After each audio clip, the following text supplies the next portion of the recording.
존경하는 재판관 여러분, 그리고 사랑하는 국민 여러분, 작년 12월 3일 비상계엄을 선포한 후 84일이 지났습니다. 제 삶에서 가장 힘든 날들이었지만 감사와 성찰의 시간이기도 했습니다. 저 자신을 돌아보면서 그동안 국민들께 과분한 사랑을 받아왔다는 생각이 들었습니다. 감사한 마음이 들면서도 국민께서 일하라고 맡겨주신 시간에 제 일을 하지 못하고 있는 현실이 송구스럽고 가슴 아팠습니다.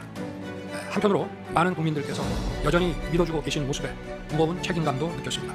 국민 여러분께 죄송하고 감사하다는 말씀 먼저 드리고 싶습니다. 제가 비상계엄을 선포하고 몇 시간 후 해제했을 때 많은 분들께서 이해를 못하셨습니다. 지금도 어리둥절해 하시는 분들이 있을 겁니다. 계엄이라는 단어에서 연상되는 과거의 부정적 기억도 있을 것입니다. 거대 야당과 내란 공작 세력들은 이런 트라우마를 악용하여 국민을 선동하고 있습니다. 그러나 12.3 비상계엄은 과거의 계엄과는 완전히 다른 것입니다. 무력으로 국민을 억압하는 계엄이 아니라 계엄의 형식을 빌린 대국민 호소입니다.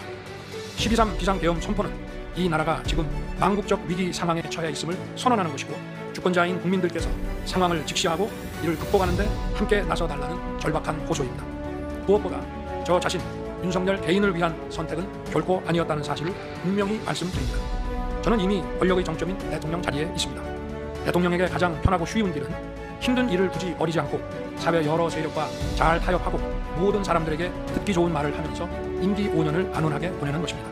일하겠다는 욕심을 버리면 치열하게 싸울 일도 없고 어려운 선택을 할 일도 없어집니다. 저 개인의 삶만 생각한다면 정치적 반대 세력의 거센 공격을 받을 수 있는 이런 비상계엄을 선택할 이유가 전혀 없습니다.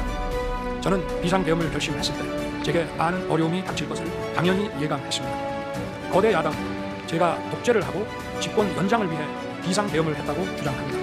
내란죄를 씌우려는 공작 프레임입니다.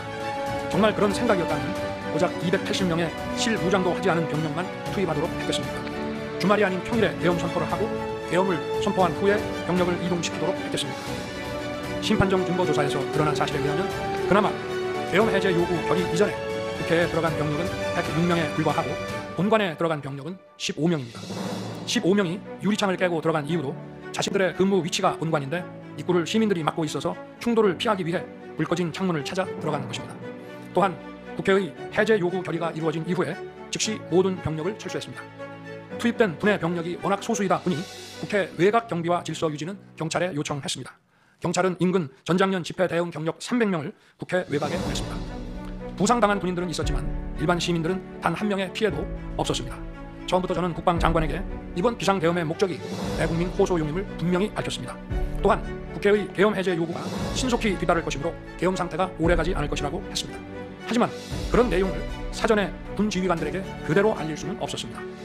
그래서 최소한의 병력을 실무장하지 않은 상태로 투입함으로써 군의 임무를 경비와 질서 유지로 확실하게 제한한 것입니다. 많은 병력이 무장 상태로 투입되면 아무리 조심하고 자제하라고 해도 군중과 충돌하기 쉽습니다. 그런 일이 발생하지 않도록 원천 차단한 것이고 실제 결과도 예상대로였습니다. 제가 소수의 병력, 비무장, 경험 있는 장병 이 세 가지를 장관에게 명확히 지시한 이유입니다. 그런데도 거대 야당은 이것을 내란이라고 주장하고 있습니다. 병력 투입 시간이 불과 2시간도 안 되는데 2시간짜리 내란이라는 것이 있습니까? 방송으로 전 세계, 전 국민에게 시작한다고 알리고 국회가 그만두라 한다고 바로 병력을 철수하고 그만두는 그런 내란을 보셨습니까? 대통령이 국회를 장악하고 내란을 일으키려 했다는 주장은 어떻게든 대통령을 끌어내리기 위한 선동 공작입니다. 대통령의 법적 권한인 계엄 선포에 따라 계엄 사무를 하고 질서 유지 업무를 담당한 공직자들이 이러한 내란몰이 공작에 의해 지금 고초를 겪고 있는 모습을 보고 있으면 가슴이 찢어지는 것 같습니다. 이분들이 대통령의 장기 독재를 위해 일을 했겠습니까? 대한민국의 현실에서 이러한 장기 독재를 상상도 할 수 없다는 사실을 잘 아는 사람들이고 이미 자기 분야에서 최고의 위치에 올라 더 바랄 것도 없는 분들입니다. 이분들은 대통령의 법적 권한 행사에 따라 맡은 바 직무를 수행한 것뿐입니다. 헌법재판관 여러분, 그리고 국민 여러분, 대통령의 자리에서 많은 정보를 가지고 국정을 살피다 보면 남들에게는 보이지 않는 것들, 겉으로는 잘 드러나지 않는 문제점들이 많이 보이게 됩니다. 당장은 괜찮아 보여도 얼마 뒤면 큰 위기로 닥칠 일들이 대통령의 시야에는 바로 들어옵니다. 서서히 끓는 솥 안의 개구리처럼 눈앞의 현실을 깨닫지 못한 채 벼랑 끝으로 가고 있는 이 나라의 현실이 보였습니다. 언제 위기가 아닌 때가 있었냐고 하는 분도 있을 겁니다. 그렇지만 그동안의 위기가 돌발 현안 수준이었다면 지금은 국가 존립의 위기, 총체적 시스템의 위기라는 점에서 차원이 완전히 다릅니다. 미국 트럼프 대통령은 취임 첫날 국가 비상사태를 선포하고 군을 투입했습니다. 미국이 국가 비상사태인가에 대한 판단은 다를 수 있습니다. 하지만 불법 체류자와 마약 카르텔 등 당면한 위기에 맞서 국민들을 지키기 위한 대통령의 결단임은 분명해 보입니다. 그렇다면 지금 우리나라의 현실은 어떻습니까? 국가 비상사태가 아니라고 단언할 수 있습니까? 북한을 비롯한 외부 주권 침탈 세력들과 우리 사회 내부의 반국가 세력이 연계하여 국가 안보와 계속성을 심각하게 위협하고 있습니다. 이들은 가짜뉴스, 여론 조작, 선전 선동으로 우리 사회를 갈등과 혼란으로 몰아넣고 있습니다. 당장 2023년 적발된 민주노총 간첩단 사건만 봐도 반국가 세력의 실체를 쉽게 확인할 수 있습니다. 이들은 북한 공작원과 접선하여 직접 지령을 받고 군사시설 정보 등을 북한에 넘겼습니다. 북의 지령에 따라 총파업하고 미국 대통령 방한 반대, 한미연합훈련 반대, 이태원 참사 반정부 시위 활동 등을 펼쳤습니다. 심지어 북한의 지시에 따라 총선과 대선에 개입한 정황도 드러났습니다. 지난 대선 직후에는 대통령 탄핵의 불씨를 지키라면서 구체적인 행동 지령까지 내려왔습니다. 실제로 대통령 당선인이 취임하기도 전인 2022년 3월 26일 윤석열 선제 탄핵 집회가 열렸고, 그때부터 2024년 12월 초까지 무려 178회의 대통령 퇴진 탄핵 집회가 열렸습니다. 이 집회에는 민노총 산하 건설 노조, 언론 노조 등이 참여했고 거대 야당 의원들도 발언대에 올랐습니다. 결국 북한의 지령대로 된 것 아닙니까? 요즘 세상에 간첩이 어디 있냐고 말하는 분들도 있습니다. 하지만 간첩은 없어진 것이 아니라 대한민국의 자유민주주의를 무너뜨리는 체제 전복 활동으로 더욱 진화한 것입니다. 그런데 이러한 간첩 활동을 막는 우리 사회의 방어막은 오히려 약해지고 곳곳에 구멍이 난 상태입니다. 지난 민주당 정권의 입법 강행으로 2024년 1월부터 국정원의 대공수사권이 박탈됐습니다. 간첩단 사건은 노하우가 축적된 기관에서 장기간 치밀하게 수사를 해야 합니다. 그런데 제대로 준비할 시간도 없이 전문성과 경험이 부족한 경찰에 대공수사권이 넘어가 버렸습니다. 간첩이 활개치는 환경이 만들어진 것입니다. 게다가 애써 잡아도 재판이 장기간 방치되는 상황까지 발생하고 있습니다. 현재 재판이 진행 중인 간첩 사건이 민노총 간첩단, 창원 간첩단, 청주 간첩단, 제주 간첩단 등 4건이나 됩니다. 그런데 청주 간첩단 사건은 1심 판결까지 29개월이 넘게 걸렸고, 민노총 간첩단 사건도 1심 판결에 1년 6개월이 걸렸습니다. 이들은 구속기간 만료 후 석방되어 1심 판결로 법정 구속이 될 때까지 버젓이 활보하고 다녔습니다. 현재 창원 간첩단 사건은 2년 가까이 재판이 중단되어 있고, 제주 간첩단 사건도 1년 10개월째 재판이 파행 중입니다. 모두 석방된 상태입니다. 간첩을 잡지도 못하고 잡아도 제대로 처벌도 못하는데 이런 상황이 과연 정상입니까? 그런데도 거대 야당은 민노총을 옹호하기 바쁘고 국정원 대공수사권 박탈에 이어 국가보안법 폐지까지 주장하고 있습니다. 경찰의 대공수사에 쓰이는 특활비마저 전액 삭감해서 영원으로 만들었습니다. 한마디로 간첩을 잡지 말라는 것입니다. 작년에는 중국인들이 드론을 띄워 우리 군사기지, 국정원, 국제공항과 국내 미군 군사시설을 촬영하다 연이어 적발됐습니다. 이들을 간첩죄로 처벌하기 위해서는 법률을 개정해야 하는데 거대 야당이 완강히 거부하고 있습니다. 국가 핵심 기술을 유출하는 산업 스파이도 최근 급증하고 있습니다. 반도체, 디스플레이 등 기술 유출 피해가 수십조 원에 달하는데 그 3분의 2가 중국으로 유출됩니다. 중국은 사진 한 장만 잘못 찍어도 우리 국민을 마음대로 구금하는 강력한 반간첩법을 시행하고 있는데, 거대 야당은 산업 스파이를 막기 위한 간첩죄 법률 개정조차 가로막고 있습니다. 또한 거대 야당은 방산 물자를 수출할 때 국회 동의를 받도록 하는 방위사업법 개정안을 당론으로 추진하고 있습니다. 방산 비밀 자료를 국회에 제출해야 하고, 거대 야당이 반대하면 방산 물자도 수출할 수 없게 됩니다. 국회에 제출된 방산 비밀 자료들이 제대로 보안 유지가 되며 적대 세력에 넘어가지 않는다고 누가 보장할 수 있겠습니까? 방산 기밀 자료가 이렇게 유출되면 상대국에서 우리 방산 물자를 수입하겠습니까? 북한, 중국, 러시아가 원치 않는 자유세계에 방산 수출을 하지 말라는 말과 같습니다. 방산 수출은 단순히 돈을 버는 것만이 아닙니다. 수출 상대국과 전략적 연대를 강화하고 더 나아가 자유세계 많은 국가들과 국방 협력을 이뤄서 우리의 안보를 튼튼하게 하는 것입니다. 이러한 방산 수출을 권장하기는커녕 이렇게 방해하는 것이 결국 누구에게 도움되는 것입니까? 거대 야당은 우리 국방력을 약화시키고 군을 무력화하는 데도 앞장서고 있습니다. 여러분이 다 아시는 바와 같이 북한은 우크라이나에 많은 병력을 파병하여 러시아와 군사 밀착을 시도하고 있습니다. 우리에게 매우 심각한 안보 위협입니다. 그런데도 이를 살피기 위해 참관단을 보내려 하자 거대 야당은 당시 신원식 국방장관 탄핵까지 겁박하며 결사적으로 이를 막았습니다. 심지어 거대 야당은 우크라이나 참관단 파견, 대북 확성기와 오물풍선 대응 검토 등 군의 정당한 안보 활동까지 외환죄라고 우기고 있습니다. 국가와 국민의 안전을 지키려는 대통령을 전쟁광이라고 비난하고 북핵 위협에 대응하는 한미일 합동훈련을 극단적 친일 행위라고 매도했습니다. 1차 대통령 탄핵 소추안에는 북중러를 적대시하는 것이 탄핵 사유라고 연기했습니다. 190석에 달하는 무소불위의 거대 야당이 우리 나라와 우리 국민 편이 아니라 북중러의 편에 서 있는 것입니다. 이러한 상황이 국가 위기 상황이 아니면 뭐란 말입니다. 이뿐이 아닙니다. 거대 야당은 핵심 국방 예산을 삭감하여 우리 군을 무력화하려 하고 있습니다. 거대 야당은 전체 예산 가운데 겨우 0.65%만 깎았을 뿐이라고 주장합니다. 그러나 그 0.65%가 어디냐가 중요한 것입니다. 마치 사람의 두 눈을 빼놓고 몸 전체에서 겨우 눈알 2개 뺐다고 말하는 것과 같은 얘기입니다. 거대 야당이 삭감한 국방 예산은 우리 군의 눈알과 같은 예산입니다. 북한 핵과 미사일 기지를 선제 타격하는 키일체인의 핵심인 정찰 자산 예산을 대폭 삭감했습니다. 핵심 전력인 지휘 정찰 사업 예산을 2024년 대비 4,852억 원 감액했고 전술 데이터링크 시스템 성능 개량 사업은 무려 78%를 삭감했습니다. 우리 국민을 향해 날아오는 미사일을 요격하는 KAMD, 즉 한국형 미사일 방어체계 구축도 예산 삭감으로 개발이 중단될 위기입니다. 장거리 함대공 유도탄 사업을 위해 예산 119억 5,900만 원을 책정했지만 96%를 삭감하고 5억 원만 남겼습니다. 정밀 유도포탄 연구 개발 사업은 84%를 삭감했습니다. 아무리 주먹이 세도 앞이 보이지 않으면 싸울 수 없듯이 감시 정찰 자산이 없으면 아무리 좋은 무기도 무용지물입니다. 게다가 최근 북한의 드론 공격이 큰 위협으로 대두되고 있습니다.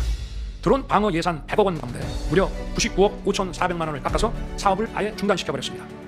도대체 누구의 지시를 받아서 이렇게 핵심 예산만 딱딱 골라 삭감했는지 저도 궁금할 지경입니다. 게다가 지난 민주당 정권은 국군 방첩사령부의 수사 요원을 2분의 1가량 대폭 감축하여 군과 방산에 대한 정보활동과 방첩활동에 심각한 타격을 줬습니다. 또 과거 간첩 사건과 연루된 인물을 국정원의 주요 핵심 간부로 발령내서 국정원이 방첩기관인지 정보 유출기관인지 모를 조직으로 방치하기도 했습니다. 지난 정부 시절 이런 일을 주도한 인물들이 여전히 거대 야당의 핵심 세력으로서 우리의 안보를 흔들고 있습니다. 우리 정부 들어 국가정보원이 국가안보의 중추기관으로 거듭날 수 있도록 노력하였고 국군 방첩사의 역량 보강을 위해 힘썼습니다마는 아직 문제의 뿌리를 제대로 다 드러내지 못했습니다. 부수고 깨뜨리기는 쉬워도 세우고 만들기는 어렵고 시간이 많이 걸리기 때문입니다.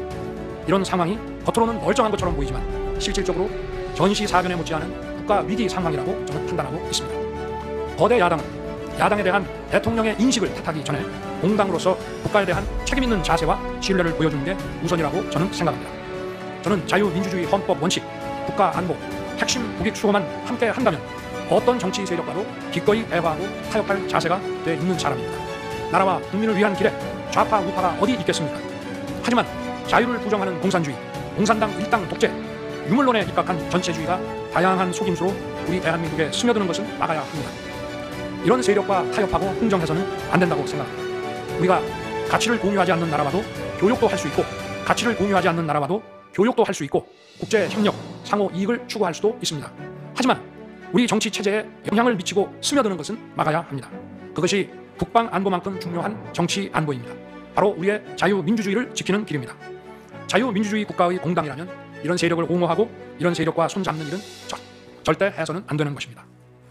재판관 여러분, 그리고 국민 여러분, 거대 야당은 제가 취임하기도 전부터 대통령 선제 탄핵을 주장했고 줄탄핵, 입법 폭주, 예산 폭거로 정부의 기능을 마비시켜 왔습니다.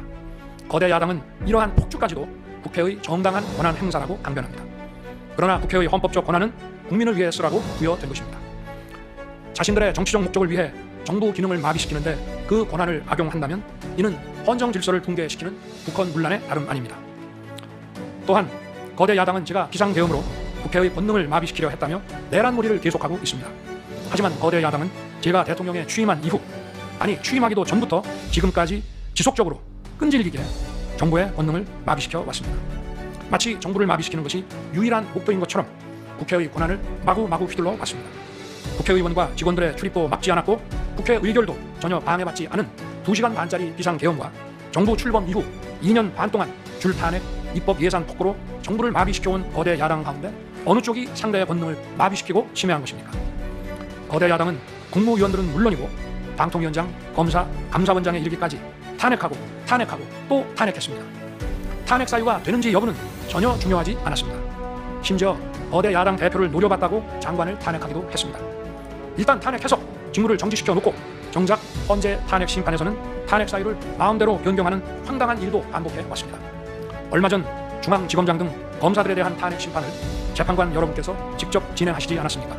기자회견장에서 거짓말을 했다는데 실제로는 그 기자회견장에 나오지도 않았고 국정감사에서 허위 증언을 했다는데 정작 국정감사에 출석하지도 않았습니다. 기본적인 탄핵 사유조차 틀렸는데도 일단 직무부터 정지시키고 오는 것입니다. 이것이 과연 정상적인 일입니까? 거대 야당의 공직자 줄 탄핵은 정부 기능을 마비시키는 차원을 넘어 헌정질서 붕괴로 치닫고 있습니다. 이태원 참사가 발생하자 거대 야당은 연일 진상규명을 외치면서 참사를 정쟁에 이용했습니다. 급기야 행정안전부 장관을 탄핵했습니다. 당시 북한이 민노총 간첩단에게 보낸 지령문에 이런 내용이 있습니다. 이번 특대형 참사를 계기로 사회 내부에 세월호 참사 진상규명 투쟁과 같은 정세 국면을 조성하는 데 중점을 두고 각계각층의 분노를 최대한 분출시켜라. 거대 야당이 북한 지령을 받은 간첩단과 사실상 똑같은 일을 벌인 것입니다.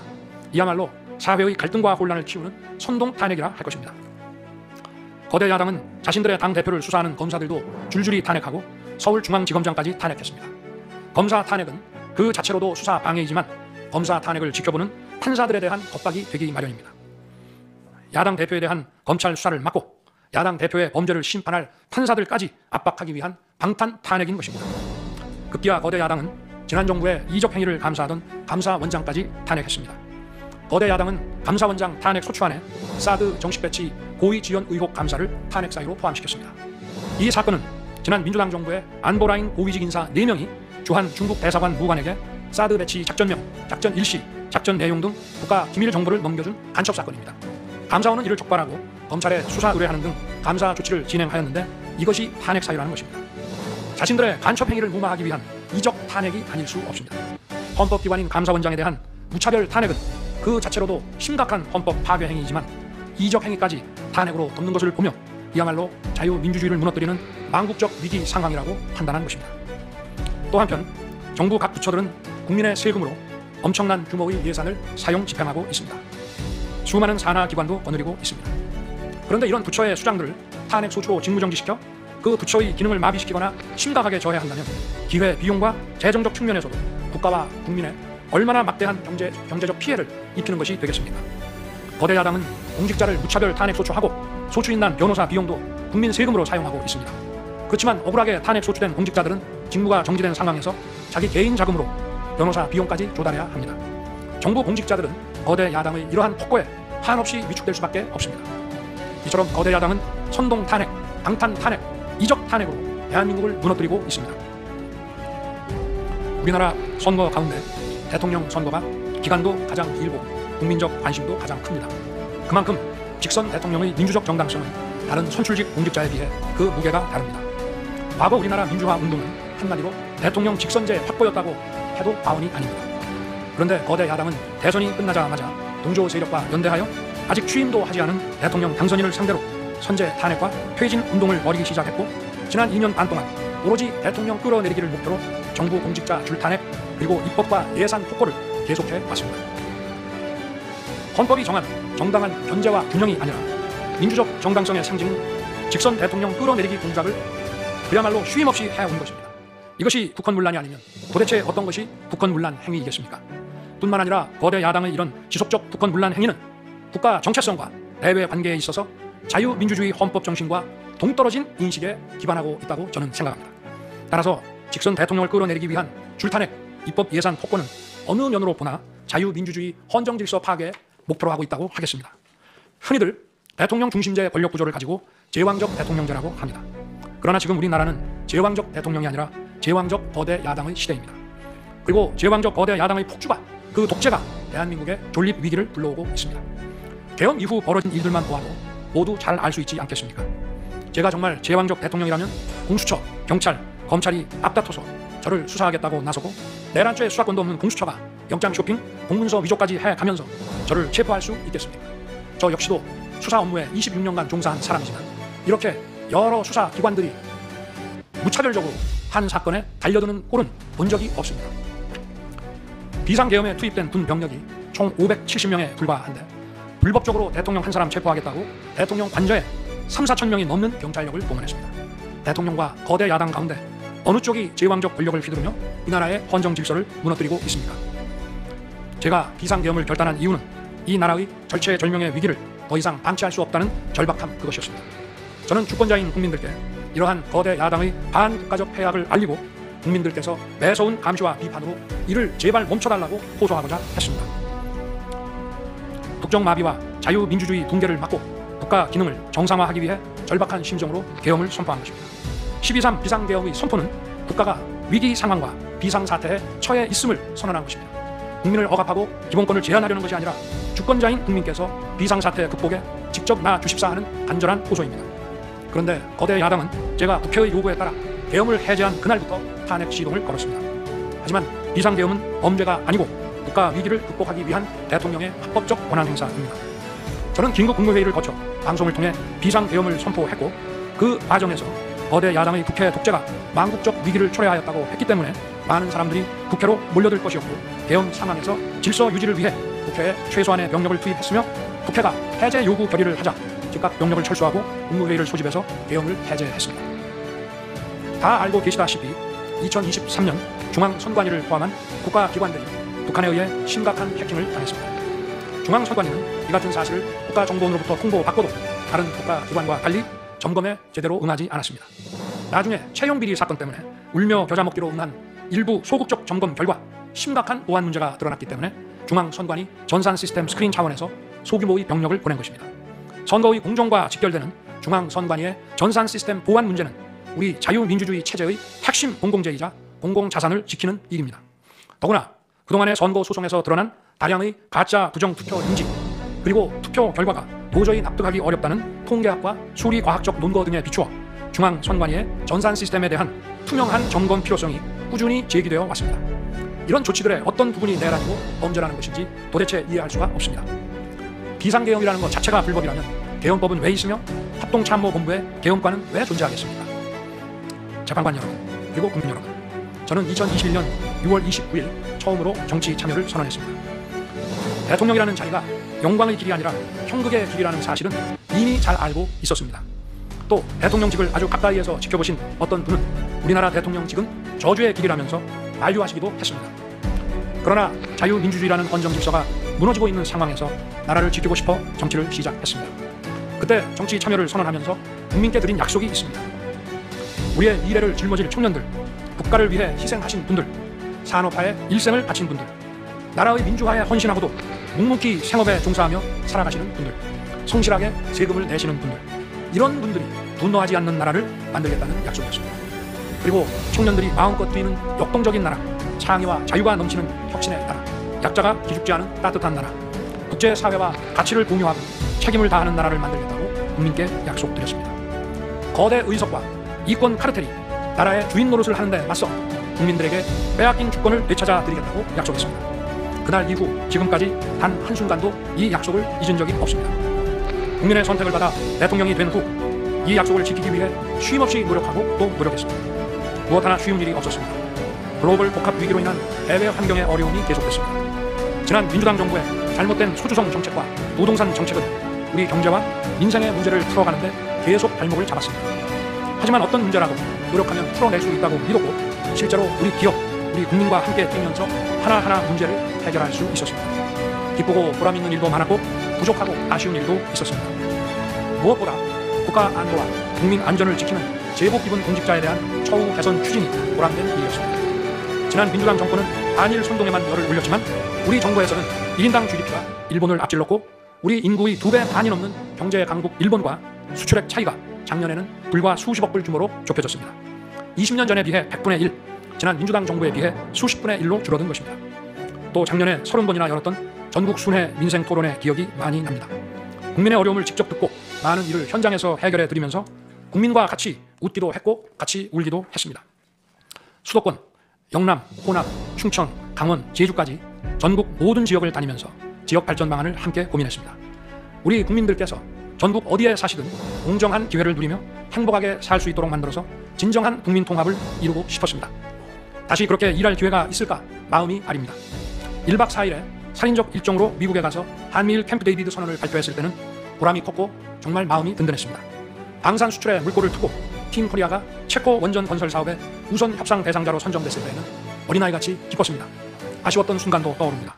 기업과 국민들에게 꼭 필요한 법안들은 하염없이 뒤로 밀어놓고 거부권을 행사할 수밖에 없는 위헌적 법안, 핵심 국익에 반하는 법안들이 야당 단독으로 국회에서 일사천리 통과될 때에는 답답했습니다.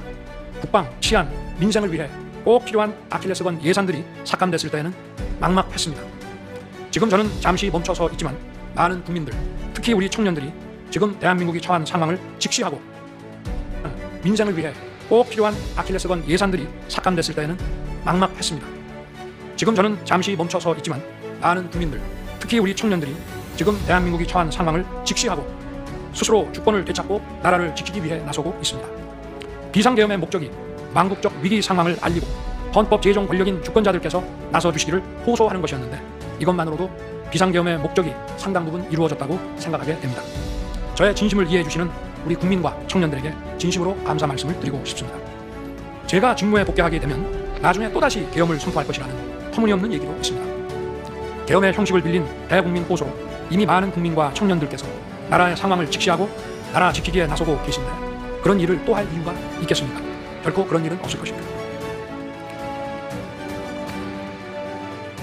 헌법재판관 여러분, 그동안 심판정에서 다뤄진 쟁점들 가운데 두 가지에 대해서만 간략히 말씀드리겠습니다. 세세한 사실관계를 언급하기보다 상식선에서 간단히 말씀드리겠습니다. 우선 제가 국회의원을 체포하거나 본회의장에서 끌어내라고 했다는 것입니다. 정말 터무니없는 얘기입니다.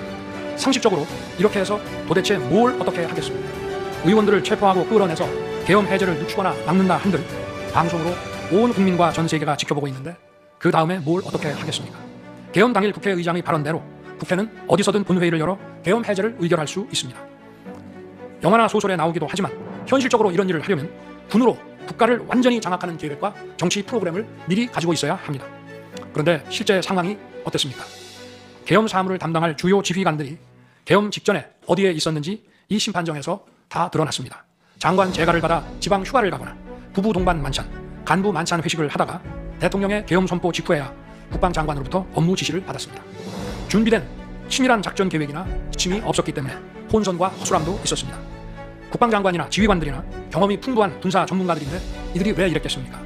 12.3 계엄 선포는 계엄의 형식을 빌린 대국민 호소이고 과거 계엄과는 다른 것이었기 때문입니다. 이미 민주주의를 수십 년 경험하고 몸에 밴 우리 50만 군이 임기 5년 단임 대통령의 사병 노릇을 할 리가 있습니까? 제가 비상계엄을 선포한 이유는 오로지 주권자인 국민들에게 국회의 망국적 독재로 나라가 위기에 빠졌으니 이를 직시하고 감시와 비판의 견제를 직접 해달라는 것이었습니다. 공화국의 대의제 위기에 헌법 제정 권력인 주권자가 직접 나서야 한다는 호소였습니다. 의원을 체포하거나 끌어내라고 했다는 주장은 국회에 280명의 질서유지 병력만 대기간 상태에서 앞뒤가 맞지 않는 얘기입니다. 국회가 비어있는 주말도 아니고 회기 중인 평일에 이런 병력으로 터무니없는 얘기입니다. 의원만 300명이고 직원들과 보좌진을 합치면 몇천 명이 넘습니다. TV 생중계를 보더라도 계엄 선포 후 얼마 지나지 않아 이미 국회 마당과 본관에는 수천 명의 국회 관계자와 민간인들이 들어갔습니다. 실제로 계엄 선포 후 1시간 30분이 지나서야 질서유지 군 병력이 도착했고 경내에 진입한 병력이 106명, 그중에서 본관에 들어간 병력이 겨우 15명인데 이런 극소수 병력을 가지고 국회의원을 체포하고 끌어낸다는 것이 말이 되겠습니까? 게다가 의결 정족수가 차지 않았으니 본회의장에 들어가서 의원들을 끌어내라고 했다는데 의결 정족수가 차지 않았으면 더 못 들어가게 막아야지 끌어낸다는 것도 상식에 맞지 않는 얘기입니다. 본관에 진입한 군인들은 본회의장이 어디에 있는지도 몰랐다고 합니다. 무엇 하나 말이 되지 않습니다. 단 한 사람도 끌려 나오거나 체포된 일이 없었으며 군인이 민간인들에게 폭행당한 일은 있어도 민간인을 폭행하거나 위해를 가한 일은 한 건도 없었습니다. 실제로 일어나지도 않았고 일어날 수도 없는 불가능한 일에 대해 이런 주장을 하는 것은 지난번에도 말씀드렸지만 그야말로 호수 위에 비친 달빛을 던져내려는 것과 같은 허황된 것입니다. 거대 야당은 대통령의 헌법상 권한에 기해 선포된 계엄을 불법 내란으로 둔갑시켜 탄핵 소추를 성공시켰습니다. 그리고는 헌재 심판에서는 탄핵 사유에서 내란을 삭제했습니다. 그야말로 초유의 사기 탄핵이 아닐 수 없습니다. 내란이냐 아니냐는 긴 시간의 복잡한 심리를 통해 가려지는 게 아닙니다. 내란이냐 아니냐는 판례에서 보듯이 실제 일어난 일과 진행된 과정에서 드러난 결과로 누구나 쉽게 바로 알 수 있어야 내란이 되는 것입니다. 거대 야당과 소추단이 헌재 심판 대상에서 내란을 삭제한 이유는 심판의 심리 시간을 단축시키려는 것이 아니라 내란의 실체가 없기 때문입니다. 더구나 12.3 계엄은 발령부터 해제까지 역사상 가장 빨리 종결된 계엄입니다. 그러다 보니 계엄사령부 조직도 구성되지 못했고 예하 수사본부 조직도 전혀 만들어지지 못한 채 그냥 계엄이 종료됐습니다. 비상계엄 국무회의에 대해 간단히 말씀드리겠습니다. 계엄 당일 국무회의는 국무회의로 보기 어렵다는 주장이 있습니다. 그런데 국무회의를 할 것이 아니었다면 도대체 12월 3일 밤에 국무위원들이 대통령실에 온 이유를 오히려 제가 묻고 싶습니다. 국무회의가 아니라 간담회 정도였다는 주장도 있습니다만 그날이 간담회를 할 상황은 아닙니다. 간담회는 의사 정족수가 없는데 국무회의 의사 정족수가 찰 때까지 왜 기다렸겠습니까? 당일 저녁 8시 반부터 국무위원들이 차례로 오기 시작했고, 저는 비상계엄에 대해 설명하고 국방장관은 계엄의 개요가 기재된 비상계엄 선포문을 나눠줬습니다. 국무위원들은 경제적, 외교적으로 어려움이 있다고 우려했고, 저는 대통령으로서 각 부처를 관장하는 국무위원들의 생각과 다른 생각을 가지고 있으며 국가가 비상 상황이고 비상한 조치가 필요함을 설명했습니다. 그리고 각 부처 장관의 우려사항, 예를 들어 경제부총리의 금융시장 혼란 우려와 외교장관의 우방국 관계 우려는 제가 걱정하지 말라고 했습니다. 국무위원들이 과거의 계엄을 연상하고 있는 상황에서 저는 그냥 걱정하지 말라고 할 수밖에 없었습니다. 의사 정족수 충족 이후 국무회의 시간은 5분이었지만 그 이전에 충분히 논의를 한 것입니다. 다음날 새벽 해제 국무회의는 소요 시간이 단 1분이었습니다. 실제 정례 주례 국무회의 경우에도 모두와 마무리 발언 등을 하고 많은 안건을 다루기 때문에 1시간가량 걸리지만 개별 안건의 심의 시간은 극히 짧습니다. 또한 비상계엄을 위한 국무회의를 정례 주례 국무회의처럼 하기는 어렵습니다. 보안 유지가 중요하고 그렇게 해야 혼란도 줄이고 질서유지 병력도 최소화할 수 있기 때문입니다.